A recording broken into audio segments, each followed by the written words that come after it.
जय श्री राम। हिम्मत, जोश और साहस के कारक ग्रह मंगल देव राहु जैसे ग्रह, जिनको हम माया का ग्रह कहते हैं, वायु तत्व का ग्रह कहते हैं, उसके साथ मिलकर मीन राशि के अंदर गोचर करने जा रहे हैं दोनों ग्रह एक साथ। और शास्त्र के अनुसार मंगल और राहु की ये युति अंगारक दोष के नाम से जानी जाती है। अब बृहस्पति की मीन राशि के अंदर मंगल का गोचर 23 अप्रैल से लेकर 1 जून 2024 तक रहेगा।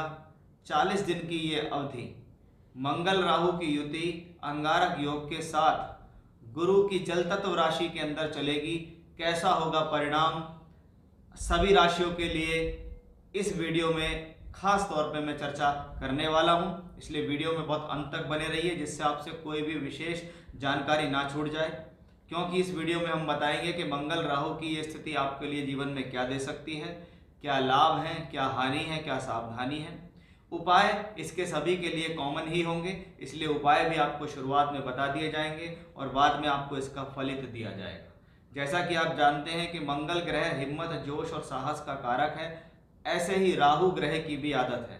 राहु को भी उद्दंडता, रूढ़िवादी, निर्भीकता और साहसी ग्रह के लिए जाना जाता है। अब ये दोनों ही ग्रह एक जैसा ही स्वभाव रखते हैं, इसलिए इन दोनों को मिलाकर कहा गया है अंगार। अंगारक दोष ऐसे नहीं कहा गया। जहां मंगल अग्नि है तो राहु वायु है, हवा है, और वायु और हवा और अग्नि इनका संपर्क अगर एक साथ होता है तो अग्नि को ये और अधिक भड़का देते हैं। इसलिए मंगल राहु योग किसी कुंडली के अंदर अगर बन रहा है, अगर वो शुभ स्थिति में है, तो ऐसा व्यक्ति अपने आप को बहुत ऊंचाई पर ले जा सकता है। और अगर ऐसी अशुभ स्थिति के अंदर बन जाता है तो ऐसे लोग जीवन में अपनी जिंदगी को अपने आप ही बर्बाद भी कर लेते हैं। इसलिए मंगल राहु एक एनर्जी का एक पुंज है जो अब मीन राशि के अंदर गोचर करेगा।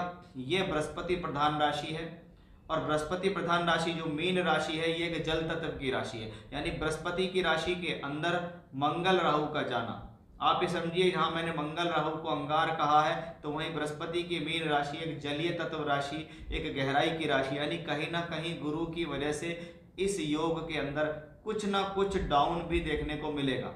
यानी जैसे ही परिस्थितियां बिगड़ती दिखाई देंगी, जैसे ही कुछ प्रॉब्लम होती दिखाई देगी, वैसे ही यहाँ कुछ ना कुछ शांति भी दिखाई देगी, क्योंकि वो गुरु की जल तत्व राशि के अंदर है।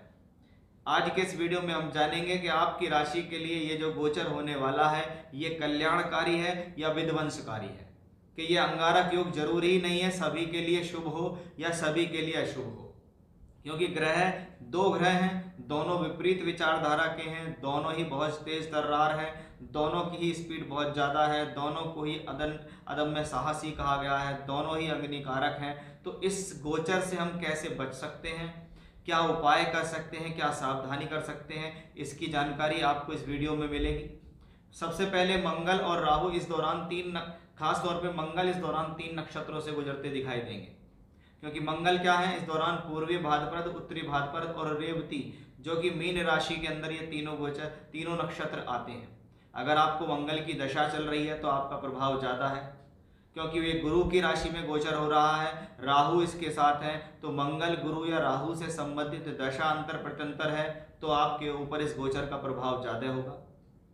खास तौर पे जिन लोगों की कुंडली के अंदर मीन राशि में प्लैनेट बैठे हैं, क्योंकि मीन राशि में प्लैनेट बैठते हैं पूर्वी भाद्रपद, उत्तरा भाद्रपद और रेवती नक्षत्र में, तो उसमें भी पर्टिकुलर कोई ग्रह बैठे हुए हैं तो भी आपके ऊपर इफेक्ट ज़्यादा होगा। खास तौर पे 11 मई से लेकर 23 मई के बीच इनका डिग्री कंजंक्शन होगा। ये लगभग 5 से 7 डिग्री के आसपास होंगे, तो इस दौरान बहुत सावधानी रखनी होगी, क्योंकि जब मंगल राहु की युति बनती है तो ये पॉजिटिव या नेगेटिव। अब जो लोग स्पोर्ट्स में हैं, डिफेंस के क्षेत्र में है, मेडिकल के फील्ड में है, मशीन से संबंधित कारीगर्दी करते हैं, मशीनरी से रिलेटेड वर्क करते हैं, उनके लिए अच्छा है। लेकिन यही मंगल राहु का अंगारक योग क्रोध देता है, जल्दबाजी देगा, तुरंत एक्शन लेने के लिए कहेगा। ऐसी स्थिति में बोलचाल पर बहुत संयम रखना चाहिए। आपकी वाणी के अंदर धैर्य होना चाहिए, क्योंकि वाणी से क्रोध दिखता है ऐसी स्थिति में कि क्रोध आएगा और वो आपके मुंह से निकलेगा, आप किसी को कुछ भी बोल सकते हैं। यानी कहीं ना कहीं अपनी एनर्जी को आप बिना वजह वेस्ट भी कर सकते हैं, क्रोध कर सकते हैं, छोटी छोटी बातों को लेकर चिड़चिड़ाहट आपके जीवन में आ सकती है, वो भी इस मंगल राहु की वजह से ही है। यदि हम उपायों के बारे में बात करते हैं तो सबसे पहले आपको ध्यान रखना है कि ये युति अगर मंगल राहु की बन रही है तो धैर्यवान हो जाइए। ये सबसे पहली रेमेडी आपके लिए है कि आप धैर्यवान हो जाइए, बहुत धीरे हो जाइए, अपनी गति को स्लो कर दीजिए, सोच समझ कर निर्णय लीजिए, जल्दबाजी से बचिए। किसी भी प्रकार की जल्दबाजी आपके लिए बहुत नुकसानदायी हो सकती है। पहली रेमेडी, हनुमान जी की आराधना करना ऐसे में बहुत शुभ है। किसी भी प्रकार से आप सामान्य तौर पर हनुमान चालीसा का भी पाठ करते हैं तो अच्छा है। शिव जी की आराधना करनी ऐसी स्थिति में बहुत बेहतर है। आप शिवलिंग पर जल चढ़ाएं, रुद्राष्टकम का पाठ करें, ओम नमः शिवाय के मंत्र का जाप करें, मेडिटेशन करें, ये आपके लिए बहुत ज़्यादा फायदेमंद है। और ऐसी स्थिति में आसपास का जो वातावरण है वो डार्क होने से बचें। खास तौर पे अगर व्यक्ति डार्क कपड़े पहनना पसंद करते हो आप, तो इस दौरान किसी भी प्रकार का डार्क कलर का कपड़ा ना पहने, कोशिश करें लाइट से लाइट पहने। भाई नीचे अगर आप किसी प्रकार की जीन्स या पैंट पहनते तो वो डार्क हो सकती है, लेकिन ऊपर का आवरण लाइट ही होना चाहिए। इस बात का ध्यान आपको विशेष तौर पे रखना होगा। अब आइए देखते हैं वृषभ राशि के जातकों पर इसका क्या प्रभाव पड़ेगा। आपकी राशि के मालिक शुक्र हैं और आपकी राशि से 11वें घर के अंदर ये गोचर चल रहा है। 11वां घर जिसको हम लाभ के लिए कहते हैं। और जैसा कि मैंने इंट्रोडक्शन में बताया कि जरूरी ही नहीं है कि मंगल राहु का जो योग अंगारक बनता है वो हर बार आपके लिए नुकसानदायी हो।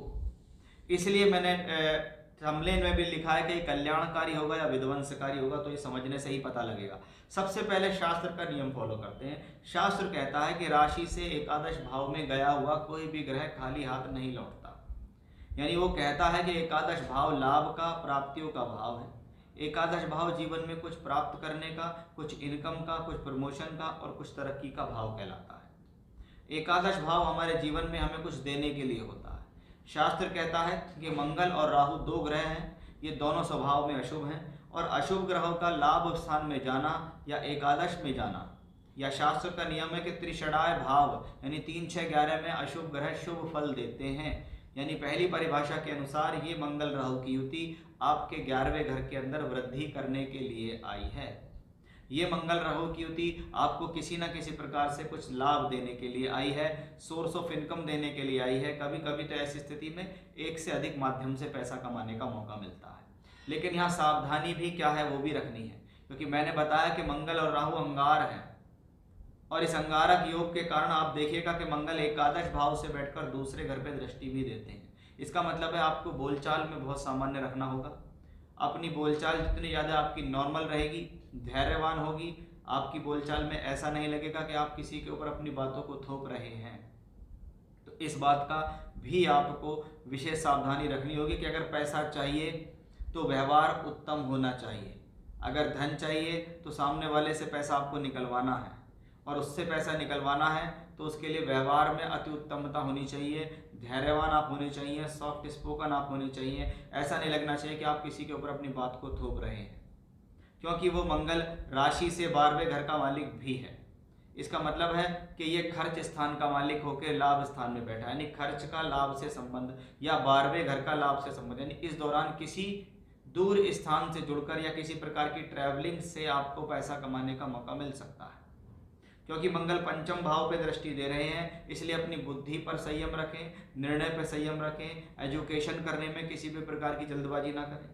ये उन लोगों के लिए पॉजिटिव है जो जीवन में ये चाहते हैं कि हमें संतान कंसीव हो जाए, तो मंगल का पंचम भाव से संबंध संतान कंसीव करने में हेल्प करता है। क्योंकि मंगल राशि से सप्तम भाव का मालिक भी है, इसलिए सप्तम भाव जीवन साथी का है, उसका मालिक एकादश में, जीवन साथी से लाभ मिलेगा। लेकिन जीवन साथी के साथ लड़ना नहीं है, जीवन साथी के साथ क्रोध नहीं रखना है, जीवन साथी के साथ किसी प्रकार का एग्रेशन शो नहीं करना है।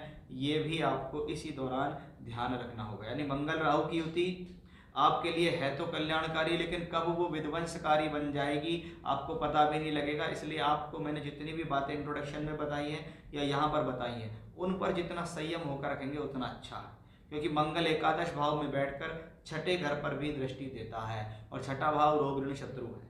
तो क्या है, वाहन चलाने में सावधानी रखें, क्रोध पर संयम रखें, बिना वजह किसी से बहस ना करें, आर्गुमेंट्स ना करें, लड़े झगड़े नहीं, इसका आपको विशेष ध्यान रखना होगा। तो वृषभ राशि के जातकों के लिए ये थी मंगल राहु की युति, जो कि आपको पूरे महीने लगभग 40 दिन कैसा फल देगी, क्या लाभ सावधानी है, इसके बारे में मैंने आपको बताया है। जय श्री राम।